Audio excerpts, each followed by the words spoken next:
Especially with memories like this. I know.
Welcome to East Chapel Hill Rotary Club, Friday, May 9th.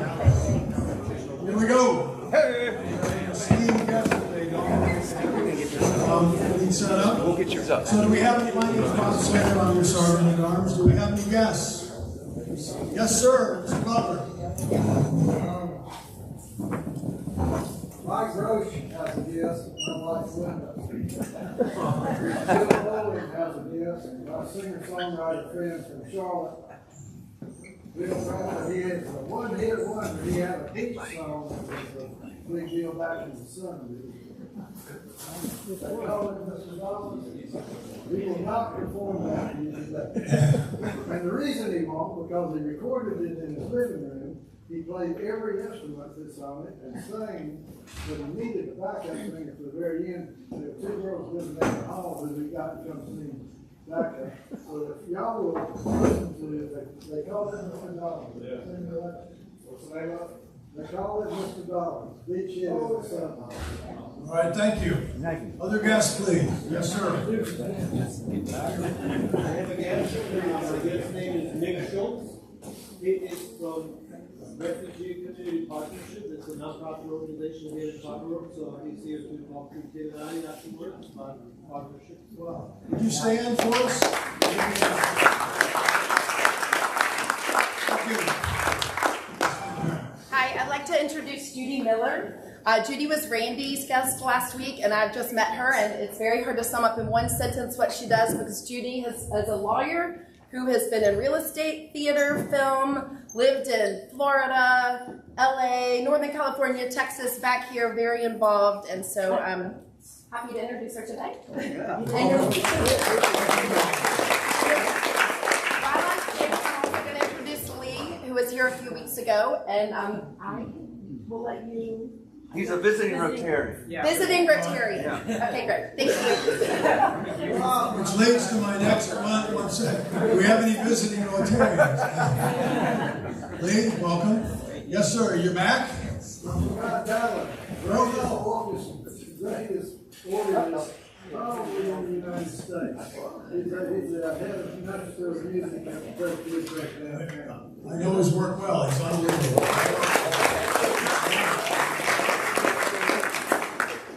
Laura, you may not like this, but we have a fine basket here. So please put $1 in the fine basket if you are or were productively employed. Put $5 in if you're a practicing attorney. So, here's our blessing, please. Thank you, dear Lord, for this day, for this food and fellowship, and help each of us find ways in our lives to put service above self. Amen. Amen. Amen. So, I'm about to give you some lyrics from a song. If I get frisky, I may sing the chorus. We have a distinguished musical speaker today, Laura, or Dawn, rather. So, Dawn, don't answer this question. I know you'll know the answer. So, I want someone to tell me who is the artist and what's the name of the song. Are you ready? So the years go by, spin by, and now the boy is 20. Though his dreams of lost some grandeur coming true, There'll be new dreams, maybe better dreams and plenty, before the last revolving year is through. And the seasons, they go round and round. Join in if you like. And the painted ponies go up and down. We're captain on the carousel of time. We can't return, we can only look back behind from where we came. And go round and round and round. In the what? Joni Mitchell. What's the name of the song? Perfect. Well done. All right. All right. So everybody, let's do the chorus. And now we need you for the chorus. You ready? And the seasons, they go round and round. And the painted ponies go up and down. We're captain on the carousel of time. We can't return, we can only look. It's only me up here, folks. Stay behind somewhere. And go round and round and round in the circle again. All right, well done. All right. Speaking of the circle game, we're going round and round. It's graduation weekend. NC and Duke are this weekend. And so all across the land, commencement speakers are offering the tried and true epiphal. Follow your passion, be the change you want to see in the world. You only get one chance to make a good first impression. Use sunscreen, floss, call your mom, eat only lactose-free cheese, the usual epiphal. But surprisingly, I know this will shock many of you, no one has ever asked me to give a commencement address. So I find that amazing, even though my capacity for self-delusion is unlimited. But I did write a book with my millennial son for young professionals graduating from college or MBA school or in the first 5 years of their career. It's to help them differentiate themselves in the workplace, how to stand out while fitting in. It's an Amazon bestseller, I'm just saying. It's there now. I can't suggest that you buy this fine book because that would violate the Rotary no solicitation rules, so I won't do that. But I will just say, no one's ever asked me to give a commencement speech, but I'm going to remedy that right now. These are my lessons from life. I finally got it figured out. 14 of life's most valuable lessons. You're probably going to want to grab a pen. Never play cards with someone who has the same first name as a city. Dallas, Detroit, Memphis, Cincy, doesn't matter, no cards. Never follow anyone else's path. Unless you're in the woods and you're lost and you see a path, then by all means you should follow that. Be wise, because the world needs wisdom. If you cannot be wise, then pretend to be someone who is wise and just behave like they would. It's tough to play D in hockey if you can't skate backwards. Better master your craft, whatever it is. I'm told that doing good deeds for others makes one feel good. Stay childlike, spontaneous, whimsical. Put on your fisherman's costume and snag your mermaid. All right, so who gets that one? Move, exercise, jog, dance, take the stairs, power lift your partner on the beach.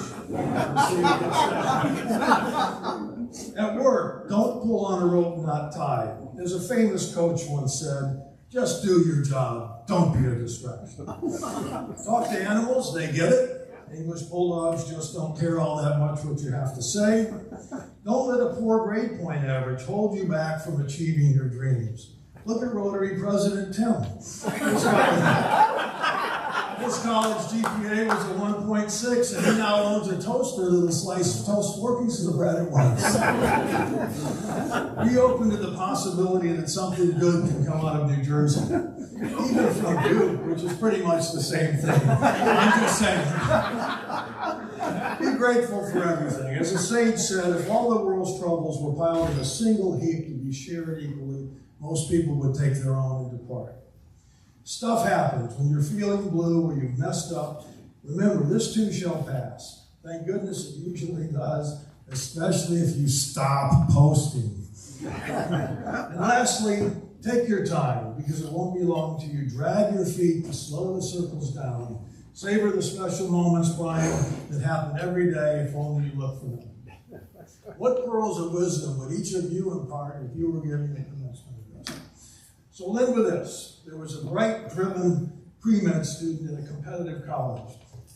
While traveling in the East before the summer before his senior year, he met a guru who said, "Don't you see that you're poisoning your soul with your success-oriented way of life? Your idea of happiness is to stay up all night studying for an exam so you can get a better grade than your best friend. Your idea of a good marriage is not to find your soulmate, but to find someone who will help you in your career.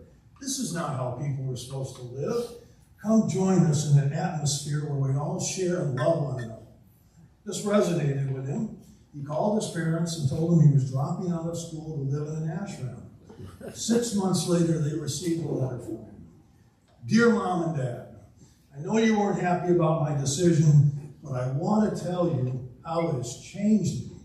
For the first time in my life, I'm at peace. Here there is no competing, no trying to get ahead of anyone. This way of life is so in harmony with my soul that in only 6 months I've become the number 2 disciple in the entire community. I think I can be number 1 by June."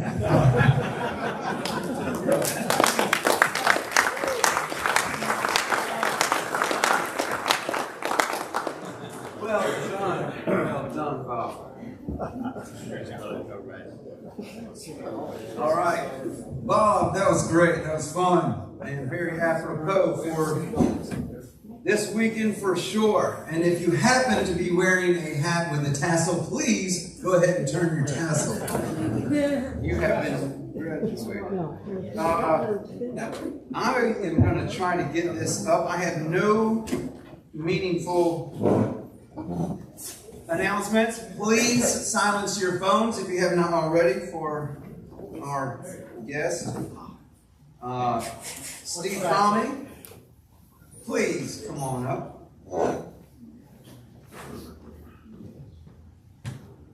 I'm going to try to go through this real quickly, but you see up here a link and also a QR code, which are for our web page, new web page, very exciting, for the Teacher Supply Store.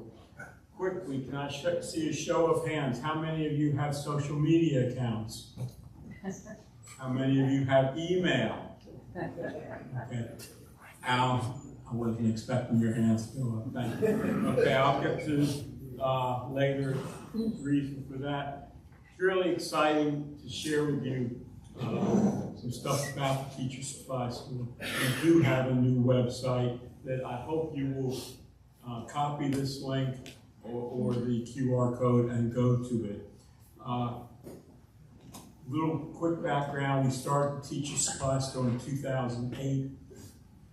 At that point, we gave a $100 voucher to 1/3 of the teachers, 400 in the Chapel Hill Carrboro school system. Did this for about 3 years, I believe. All of the teachers wound up having vouchers at one point or another. Then we were able to increase our budget a little, and we started giving vouchers to half the teachers. Unfortunately, in order to do so, we had to cut back to $75. To do the math, basically we went from 40,000 to 50,000, and it stayed like that forever until this past year. This past August, we actually presented vouchers to all 1,200 plus teachers in the school district, which was fantastic. But again, in order to do so, we had to cut back this time to $50. So 40,000 to 50,000 to 60,000. And it was tough because the dollar already didn't go as far as it used to. But we had a great idea surface from the most unexpected of places. The mind of immediate past president Mike Clayton. In a nutshell, he suggested we solicit from the general public. And with that in mind, I worked with our Rotary Club's internet guru named Brian Gibbon with RTP Studio, Studio RTP. And we came up with this new website, which, let's see. Okay, so I'm not going to go through the whole thing now. I'm going to let you all do that at your time. But the reason I asked about the social media, and we had some great quotes from teachers' videos of them, how much it means to them. We can have as good a website as, the best in the world, but if no one sees it, it's like a tree falling in the forest that no one hears. We have to get eyes on this. And the Public School Foundation has agreed to partner on this project. They've agreed to send it out to all of their folks. We need everyone here doing likewise. Share it on social media, asking people to get involved, to donate. They can donate $5, they can donate $5,000. Exciting news, last year we had an anonymous donor contribute $25,000 to do the program. This year that same person has come through and said that she would do a matching donation of $20,000. So let's not leave any of that on the table. We are over $5,000 or over $2,500 already. So let's keep it going. Thank you.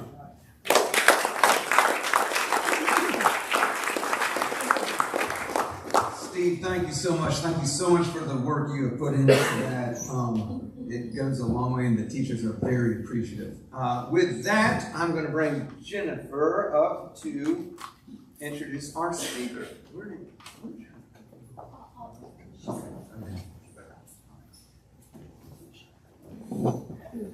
Asked her to come up. We're going to do a quick computer switcheroo while we're here. So happy Friday, happy sunny, beautiful day today.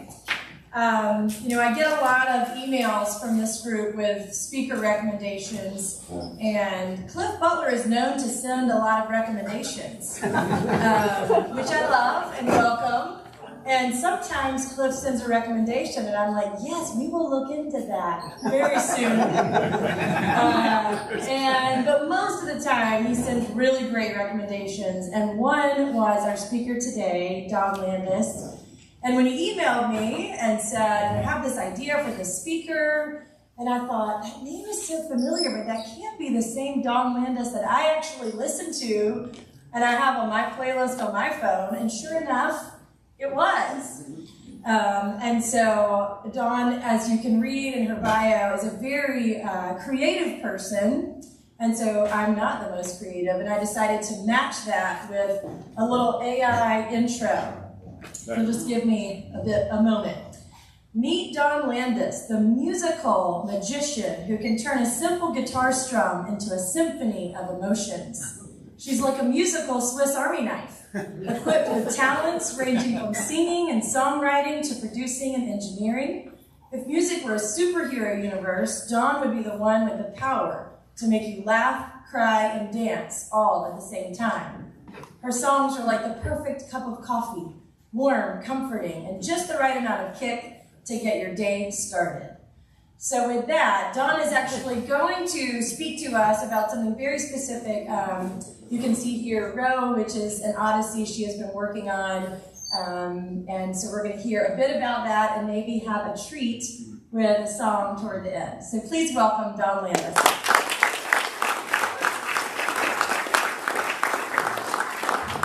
Swiss Army knife, that's the one in my bio. I really like that. I'm so delighted to be here. Thank you all so much. So I'm here today to talk to you about this musical called Row that I've been working on for the past 10 years, and it's become my own little odyssey. But to start, I wanted to read a section of the musical because it has to do with the Rotary Club. So, during the musical, our heroine, which you'll learn about momentarily, she's the first woman and the first American to row solo across the Atlantic Ocean. Her name is Tori Merton McClure, and she's now my friend. She's 62 years old, and I'll tell you all about her story in a moment, but I just have to read this scene because I think it's delightful. In this scene, Tori meets her love interest, Mac, at a baseball game. And he comes up to her, and she's pretty celebrated in Louisville, where she's from. And then he comes up and he says, "You have no idea who I am, do you?" She says, And He says, I'm Mac McClure. I read about you in the paper. You rowed across an ocean. And she said, not all the way. And then he says, farther than me.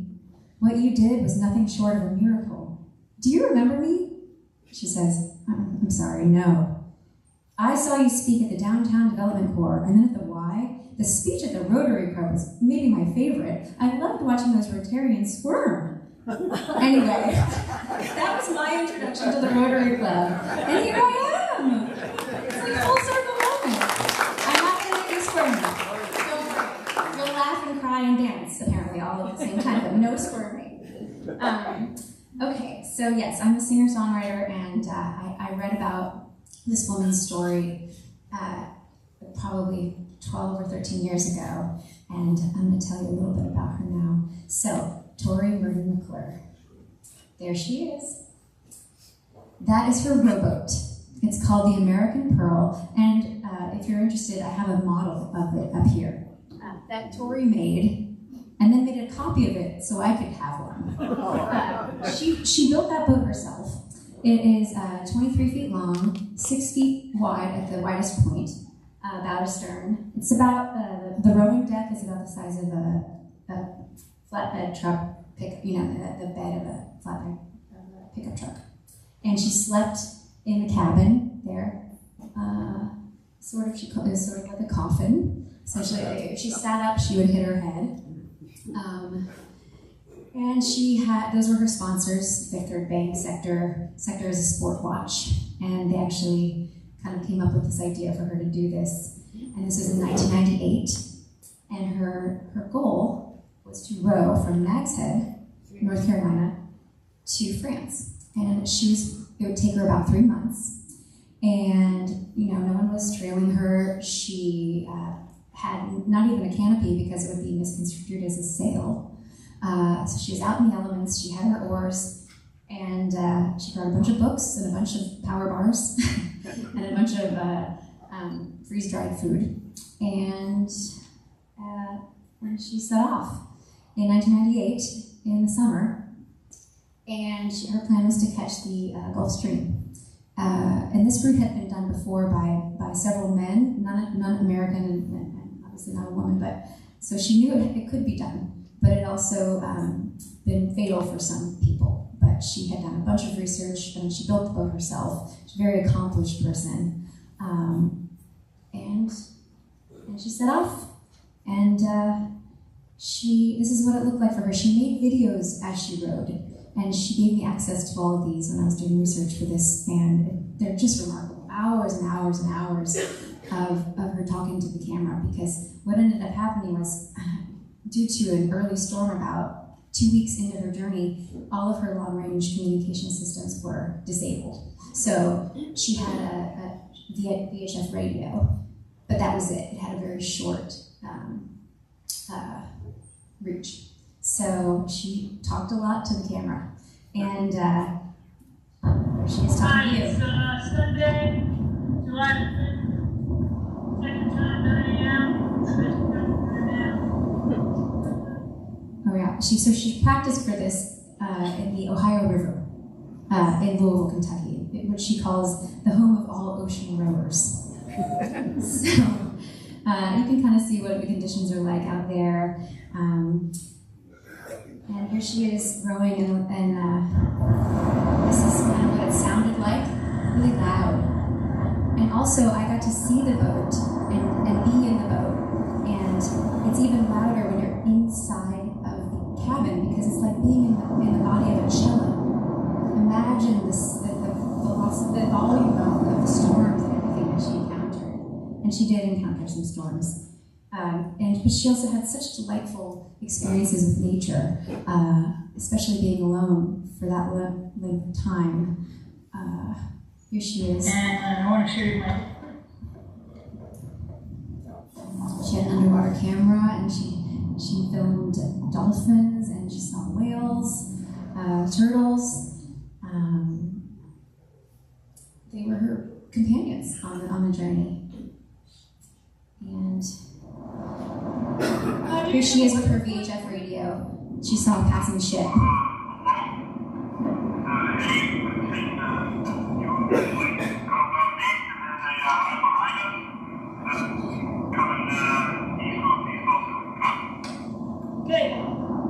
so what she doesn't know is even though they gave her this weather report, she's about to encounter the worst hurricane season on record in the North Atlantic.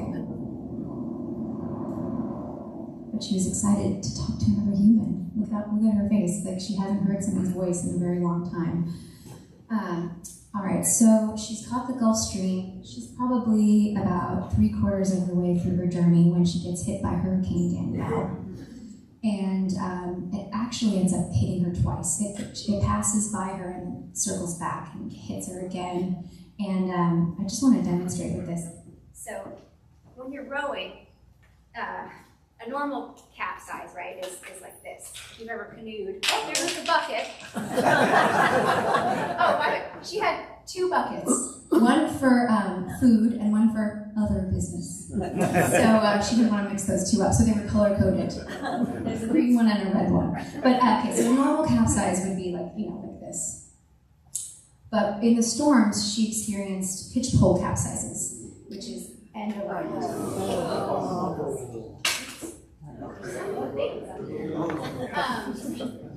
And she would, during the hurricane, she experienced so many that she couldn't even count them. And her injuries were very extensive. And here's a video of her in the hurricane that she took, right before. Oh no, I'm sorry. This is as the hurricane is approaching and the winds are getting pretty intense. Very strong wind.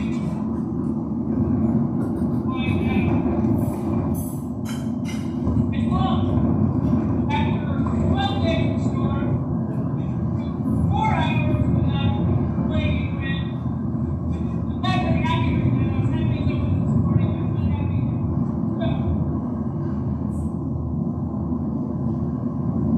happy. She does curse once in that video, which I had to edit out, but that's very unlike Tori. She has the vocabulary of like, I don't know, Thoreau, or I don't know, like her language is very archaic almost. And I've never heard her curse except for in this video. So now this is the one during the heart of the storm, and she's got in her hand an EPIRB, which is Emergency Position Indicating Rescue Beacon. So when you press that button, there will be a signal that goes off to all passing ships that you are in danger. And if you press it, someone will come, like despite the conditions. So here she is holding the beacon in the heart of Danielle. 6:30 a.m.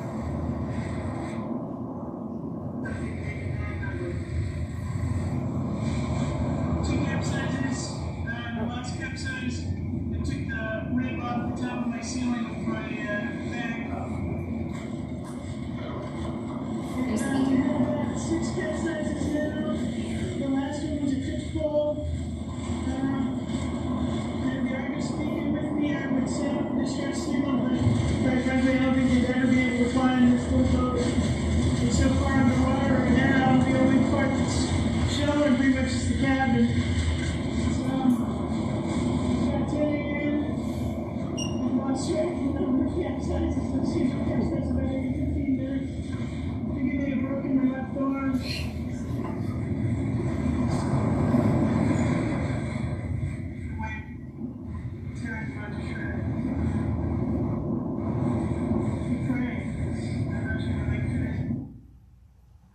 So she sets off her beacon and is rescued by a passing container ship, ironically called the Independent Spirit. And they get her on board, but her boat, they can't get her boat because it is in the middle of the storm and they're worried that it would hurt someone. So the boat ends up in France, actually, and she ends up aboard this freighter ship with many injuries. She refused to let people look at her. She wouldn't let a medic look at her, but I think she's still suffering today from that experience. But she survived, and she came back to Louisville, and her journey, she was broke. She spent all of her money on this endeavor, even though she had a sponsor, they only covered so many of the expenses.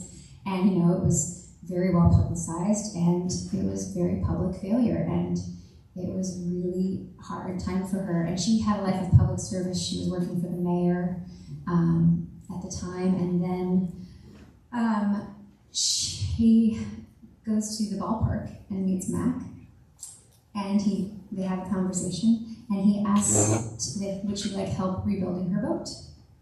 And basically she says, I'm not doing that again, you know. And he said, oh, they found your boat. You know, they're going to bring it. And actually, this is true. UPS shipped her boat from France to Kentucky for free. And it was completely destroyed. I mean, just chunks of the boat were gone. And anyway, it's a fascinating turnaround. In 1 year, she gets a job from Muhammad Ali. He hires her to become the director of his new center, which has anyone ever been to Louisville? Yeah? Okay, great. If you've ever been to the Muhammad Ali Center, is really cool. It's not just about boxing, although there are incredible displays of all his fights and interactive exhibits and stuff, but it's also about his life of service. And so she helps him build this center. And he tells her, you know, he's inspired by her also. And at this point, he's got early stages of Parkinson's. But he's, you know, very much Muhammad Ali. And he says to her, you know, you don't want to go through life as the woman who almost rode across the ocean. And so she tries again. Also, the second time she has competition because people around the world have heard about this attempt. And now 2 other women are going to try it also. One, a French woman, and I think a woman from Sweden. And so they make it into a race. I mean, Tori doesn't want to be a part of the race, but the press makes it into a race, and they all launch at the same time. And this time, instead of going west to east, she's going what she calls the easy way, which is from the coast of Africa. They're going to leave at Tenerife to Guadeloupe. And she says, if you want to get to the coast, or if you want to go that way, you can get there in a barrel. You know, and she says if the barrel is equipped with oars, one might get there a little bit faster. But anyway, so she does it again, and she successfully becomes the first woman and the first American to row solo across the Atlantic in December of 1999. And there's her boat. Today, it's in the Fraser Museum, the History Museum in Louisville. And for the 25th anniversary of her row, I went there and sang some songs from the show, and got to talk about my experience with this project. And it's really fascinating to see it in person because it's so small. And you just think about this and this vast ocean and just how this was possible. The boat is called the American Pearl, named that because Tori always wears pearls. Or has pearls on her because they represent friends and the miracle of, you know, I don't remember, I'm going to butcher this, but you know, what is it? Like, the pearls come from distress, right? Like the sand distresses something and you get this beautiful pearl. So anyway, so that's the American Pearl. And there I am. And that was 10 years ago or so when I went to her office. So this is an amazing story. So 1999, she does this row. She goes on Oprah. She goes on all these talk shows, and everybody's like, "We need a book." And she's like, "I want to write the book myself." So she goes and gets her MFA in creative writing from Spalding University, writes her book, and then becomes the president of Spalding University. She's a very accomplished woman. She has degrees from Harvard and the University of Louisville. She's a lawyer. She's a divinity. She's an ordained. She went to divinity school at Harvard.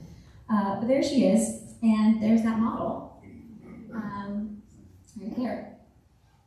And so that was before I began. I had to get her permission to do this project, and so I had read her memoir called "A Pearl in the Storm," which I highly recommend.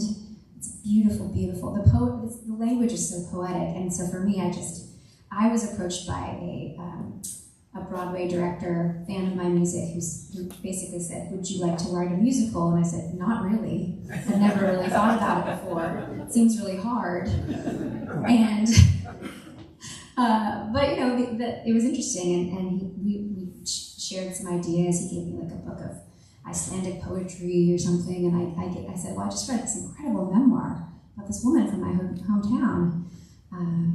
And he read it and cried on the subway, and then he was like, well, we gotta go get the rights. So this is us getting the rights. We went there and I sang her 2 songs, and she cried. And it was pretty amazing. And that was 10 plus years ago. And writing a musical takes a very long time. Now I know. So at this point I had written 2 songs from the show, and we got permission. And then we did a workshop at the Public Theater at Joe's Pub. They commissioned us to do what they call 29-hour readings with actors, where they read the script, and my collaborator, Danny Goldstein, who wrote the book is the text. He wrote that Rotary Club scene. Although it's all based on real life, you know, it's all based on her memoir. And I made an album also. And so this is the cover of my album, the songs from the musical, and I am singing the part of Tori on the album, and I got a bunch of musicians from Louisville, Kentucky, to sing and perform on this with me. Rachel Grimes, Ben Solee, who's a cellist, and Will Oldham, and all these wonderful artists from Kentucky. I will sing you a song in a minute from there, but I want to show you a couple more pictures. And I wanted to tell you, this is kind of cool. So I commissioned a piece of art for the cover of this. I don't know if I can't zoom in, but basically all of those it's 3-dimensional, and it's sort of a collage. And the things in there I got from Tori. The actual piece has like a cassette tape and a piece of her hat and some of her sunglasses. It's artifacts that she had with her on the row, and then the artist Wayne Brzezinka made it into this piece of art. And then right next to her boat in the Fraser is his piece of art, so that's kind of fun. And then here's the production. So we did, this was, it was supposed to premiere in 2020. Ha ha ha ha. Tori likes to say, we now talk to her all the time, but she likes to say that was our Hurricane Danielle. It was COVID. Because we had been preparing for so long, and Williamstown Theater Festival was behind us, and they were going to present it, which is a very well-respected festival, incubator for new theater. And so 2020, we were supposed to be their musical of the season, and that got derailed, and we ended up recording a version of it on audio for Audible. So if you have Audible, you can hear these actors doing the music with an orchestra, but you can't see it, obviously. But I really am proud of that version of the show. But then the next year, in 2021, it was still COVID, you know, so the actors had to be 6 feet apart, which is why they're standing like that. But they staged it on water. They staged it outdoors at the Clark Art Museum in the Berkshires, which is a wonderful museum, on a reflecting pool. And the actors walked in the water, and it was really, really beautiful. And it started at probably around 8 p.m. and then the sun set, and it was just gorgeous. And Grace McLean was playing Tori, and all of the other characters are people from her past. And there's Grace. She's wonderful.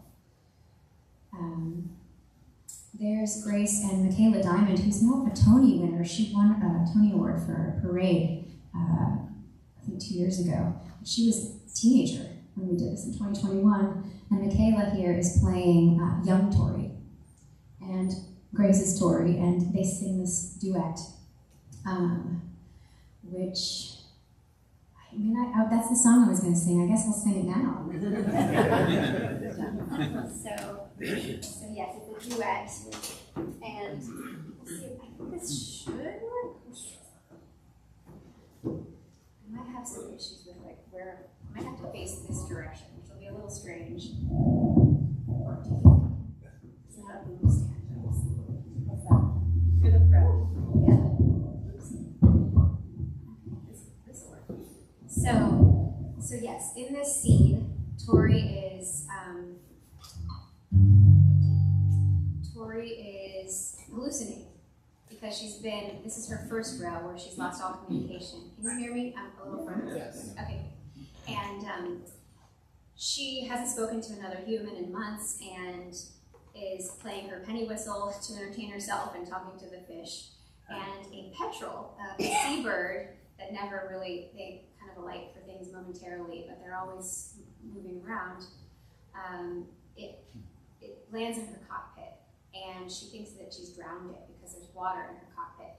And she names it Amelia for Amelia Earhart. And so the spirit of Amelia Earhart visits her in this moment, and they sing a duet. I'm going to sing both parts because I'm only one person. Who wants to see? Who wants to sky? Right here underneath the stars, set our course and fly. Of course we can fly. Oh, Amelia, I'm about as old as you. When you took your solo flight in 1932. Oh, Amelia, maybe our paths crossed when you came down from the clouds to avoid the frost. How did you want to be remembered? How did you want to be remembered? Even though you lost the adventure, was it still worthwhile? How did you want to be remembered? How did you want to be remembered? Even though you lost the adventure, was it worth your time?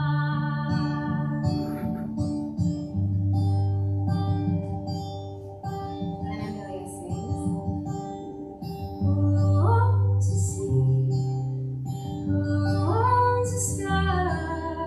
Out here underneath the stars, we'll be at home while you know. Oh, Amelia, did you feel any doubt falling from 3,000 feet that time that you spun out? Oh, Amelia, you caught yourself all right. Show the world a woman's place is sometimes first in flight. How did you want to be remembered?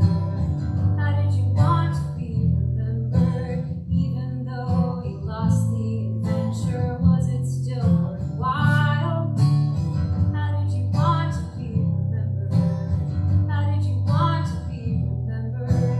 Spread your silver wings of adventure and go out in style.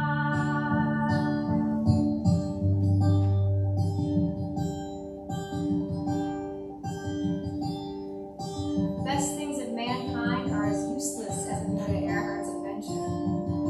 They're the things that are undertaken not for some measured result, but because someone, not counting the cost or calculating the consequences, is moved by curiosity, a love of excellence, a point of honor, a compulsion to make or invent or understand.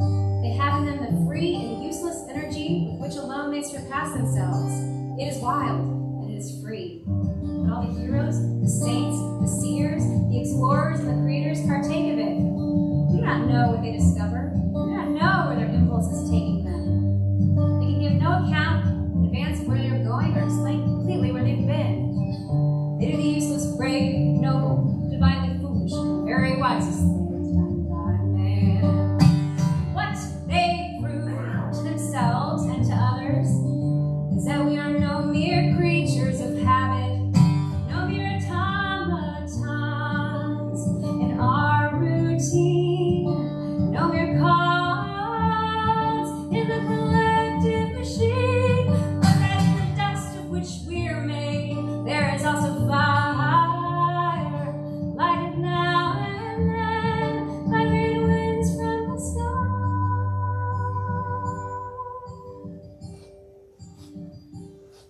How do you want to be remembered? How do you want to be remembered?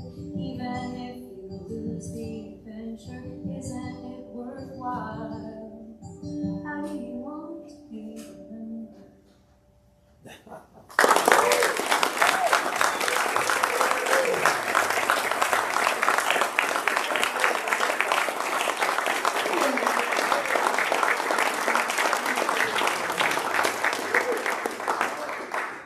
text at the end was a Walter Lippmann eulogy to Annette Earhart from the New York Herald Tribune. And it turns out it's not in her memoir anywhere, but Danny and I had access to her, luckily, and asked if she had any thoughts on Amelia Earhart. And she told us that in her wallet she carries Walter Lippmann's eulogy.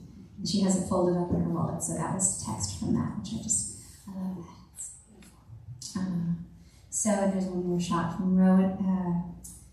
A lot of her memories from her past. We learn all about her story as a child, and it's just a gorgeous. It's not just about the road. There's so many other things that are just wonderful about Tori and all the adversity she's overcome in her life, and oh, hang on. Okay, I forgot what was next. So not only did she build her boat, but when this production was happening, I was pregnant. And so I did not get to go and be a part of it, which was really sad because I'd been working on it for so long. But I did get to visit it via Zoom, and I gave birth to my son, right? And then I did get to go see the production because it ran all summer, so I did get to go see it. But Tori made him a cradle. And there he is in the cradle, and that cradle can float. That is made of marine plywood, of all things. So, pretty amazing, right? Yeah. Now we use it for plants, because he's too big, but I mean, it's so beautiful. She's such an incredible woodworker. Just such an accomplished person. When we did the production at Williamstown, she handmade leather journals for all of the cast and crew, which took her so long. But yeah. I think that's it. I think that's what I've got. Yes.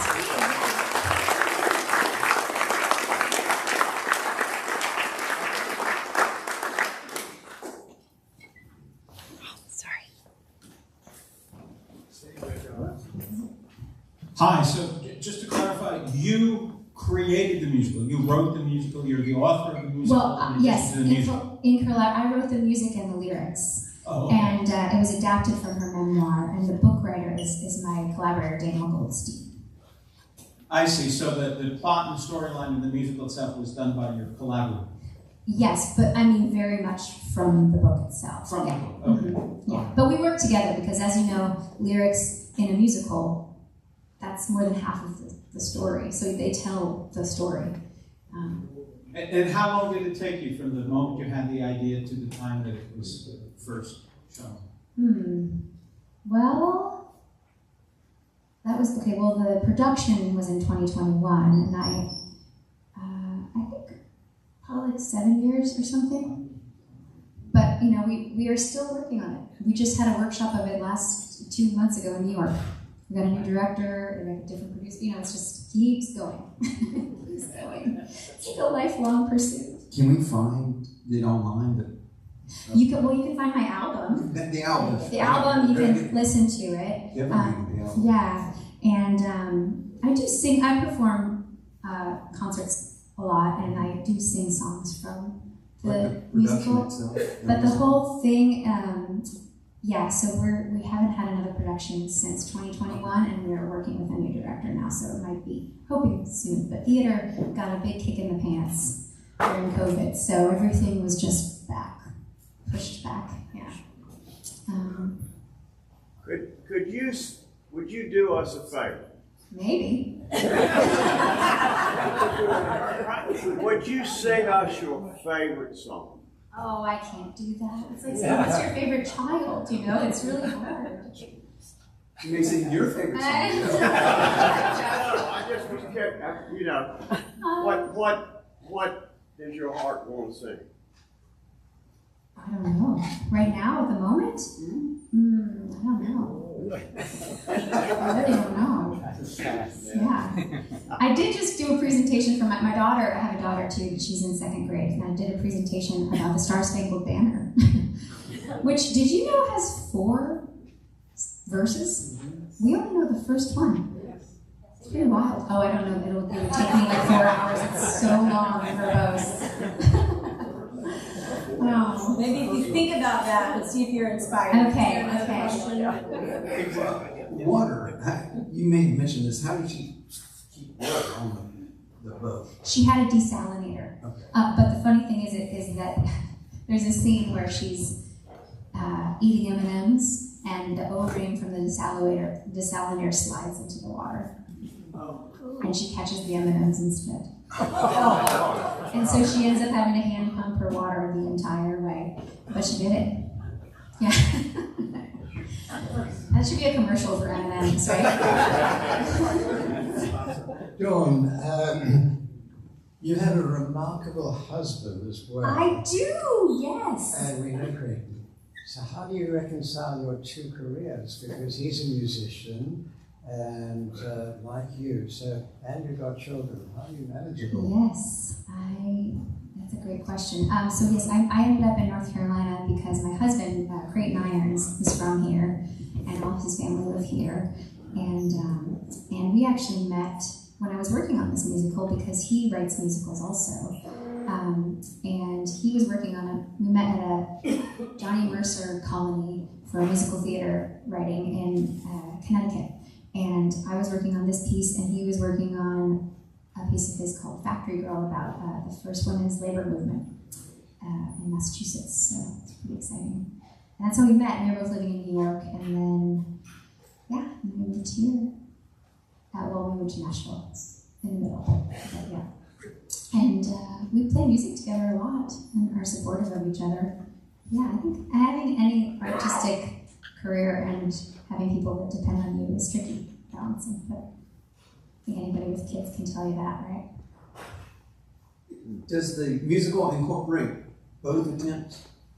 Yes. Okay. Yes. Although, and we've talked a lot about this in productions, you know, the musical used to have 2 acts and now it has 1 act, and people are just not as interested.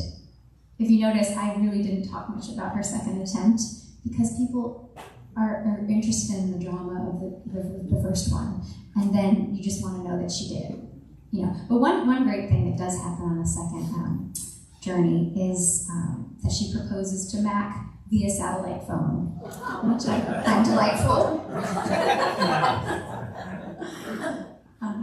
I've got a question. When Tori got rescued by the passing ship, so they took her aboard the ship, where was the ship heading?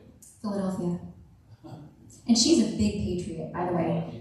She had pictures of all these presidents on her cabin, and she went to Philadelphia and went straight to the Jefferson Memorial.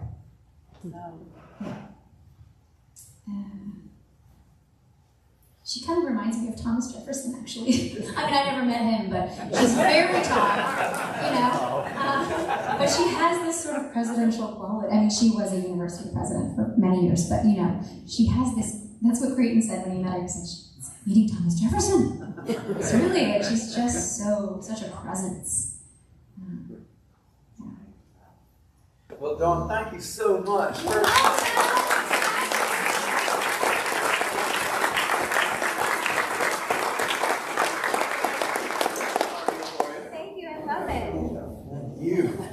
Dawn, that was amazing. One more question. When will you be performing locally again? Great question. We can find it on your website. It's on my website, Okay. yeah. I don't remember when the next one. I'm playing the North Carolina Folk Festival in Greensboro in September, but I'm sure there will be stuff. Good. Well, thank you so much again for coming. Children, Jenkins, we've got a CQ House. Yes, dinner. Thursday the 15th. And we appreciate everybody who is signed up. We need some more. It is the best of all worlds. So if you're stimulated, you want to help some people. Starvin Marvin is going to be out of town. Some of y'all are going to be out of town. I know that already. But look, I'll send out something Monday and say, hey, this is what we need. And the Salmon Queen's going to be there. I'm actually going to be out of town. And so Erica, the Dessert Queen, is going to oversee. So please sign up. They appreciate it immensely. Thank you, Joe. And thank you, everyone, for coming out. Have a good weekend. Go Heels. Big series. You saw it already.